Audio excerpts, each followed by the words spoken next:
Alert. Spoiler alert. Empuraan കാണാത്തവരാരും ഈ video കാണരുത്. ഈ വീഡിയോ കണ്ടിട്ട് അതിന്റെ സ്പോയിലർ ലീക്കായി എന്ന് പറഞ്ഞുകൊണ്ട് ആരും പിന്നീട് എന്നെ കുറ്റവും പറയരുത്.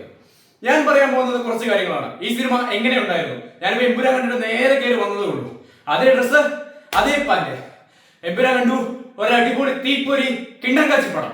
ഒരു ഇന്റർനാഷണൽ സിനിമ കാണുന്നത് എങ്ങനെയാണോ ആ ഒരു ഫീലാണ് എനിക്ക് കിട്ടിയത്. ഒരു ഇന്റർനാഷണൽ ഫ്രെയിംസ് എനിക്ക് കിട്ടി. മലയാള സിനിമയിൽ ഞാൻ ആദ്യമായിട്ടാണ് ഇങ്ങനത്തെ ഒരു ഇന്റർനാഷണൽ ഫിലിം അല്ലെങ്കിൽ ഇങ്ങനത്തെ ഒരു സംഭവം ഞാൻ കാണുന്നത്. ഇതെന്നാ പോട്ടെ. അപ്പൊ എനിക്ക് പറയാനുള്ളത്, ഞാൻ ഈ വീഡിയോയിൽ പറയാൻ പോകുന്ന കുറച്ച് കാര്യങ്ങളാണ്.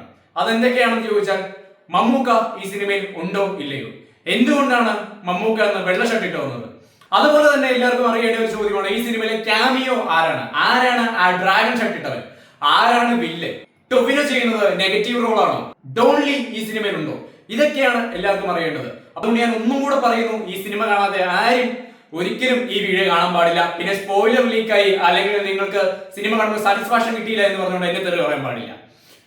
അപ്പോൾ ആദ്യത്തെ ചോദ്യത്തിലേക്ക് വരാം, മമ്മൂക്ക ഈ സിനിമയിൽ ഉണ്ടോ ഇല്ലയോ? യെസ്, മമ്മൂക്ക ഈ സിനിമയിലുണ്ട്. ഒരു പക്ഷെ നോക്കുവാണെങ്കിൽ ലാലേട്ടനെക്കാളും ഒരുപടി മുകളിലാണ് മമ്മൂക്ക. ആ വെള്ള ഹെലികോപ്റ്ററിൽ ഇറങ്ങി വരുന്നത് മമ്മൂക്കയാണ്. പൃഥ്വിരാജും ലാലേട്ടനും നോക്കി നിൽക്കുന്നത്, ആ വൈറ്റ് ഹെലികോപ്റ്ററിൽ നോക്കി നിൽക്കുന്നത് മമ്മൂക്കനെ തന്നെയാണ്. മമ്മൂക്കയുടെ ക്യാരക്ടറിന്റെ പേര് ഞാനിപ്പോ പറയുന്നില്ല, കാരണം ആ ടീം പുറത്തു വിടാത്തതിന്റെ പേരിൽ മമ്മൂക്കയുടെ ക്യാരക്ടറിന്റെ പേര് ഞാൻ പറയുന്നില്ല.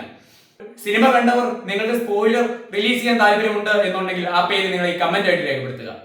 അടുത്ത ചോദ്യം, ടൊവിനോ നെഗറ്റീവ് റോൾ ആണോ അല്ലെങ്കിൽ ഗ്രേ ഷെയ്ഡ് ആണോ? നിങ്ങൾക്ക് തോന്നുന്നുണ്ടോ സംവിധായകനായ പൃഥ്വിരാജ് ടൊവിനോ നെഗറ്റീവ് റോൾ ആണെങ്കിൽ അങ്ങനെ അത് ട്രെയിലറിൽ വ്യക്തമാക്കി കാണിക്കുമെന്ന്? ഒരിക്കലുമില്ല. പൃഥ്വിരാജ് നമ്മൾ വിചാരിച്ചതിലും ജീനിയസ് ആണ്.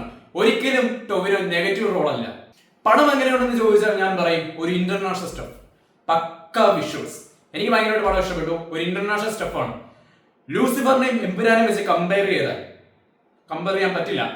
രണ്ട് തരത്തിലുള്ള സിനിമകളാണ്. ഈ സിനിമ നിങ്ങൾക്ക് അത് എങ്ങനെ തോന്നുന്നു എന്നുള്ളത് ജസ്റ്റ് ഒന്ന് കമന്റ് ചെയ്യുക. അടുത്ത ചോദ്യമാണ്, ആരാണ് വില്ലൻ എന്നുള്ളത്, അല്ലെങ്കിൽ ആരാണ് ആ ഡ്രാഗൺ ഡ്രസ് ഇട്ടോണ്ട്, ഡ്രാഗന്റെ ഷേപ്പുള്ള ഡ്രസ് ഇട്ടത് കൊണ്ട് തിരിഞ്ഞു നിൽക്കുന്നത്? ആ പുറംതിരിഞ്ഞേക്കുന്നത് അമീർ ഖാനാണ് അല്ലെങ്കിൽ ഒരു ചൈനക്കാരനാണ് എന്നാണ് എല്ലാവരും പറഞ്ഞുകൊണ്ടിരുന്നത്. എന്നാൽ അത് അമീർ ഖാനുമല്ല, ചൈനക്കാരനുമല്ല. പിന്നെ ആര്? അത് നമ്മുടെ സ്വന്തം മലയാളത്തിന്റെ സ്വന്തം ഫഹദ് ഫാസിലാണ്. സുഹൃത്തുക്കളെ, ഫഹദ് ഫാസിലാണ്.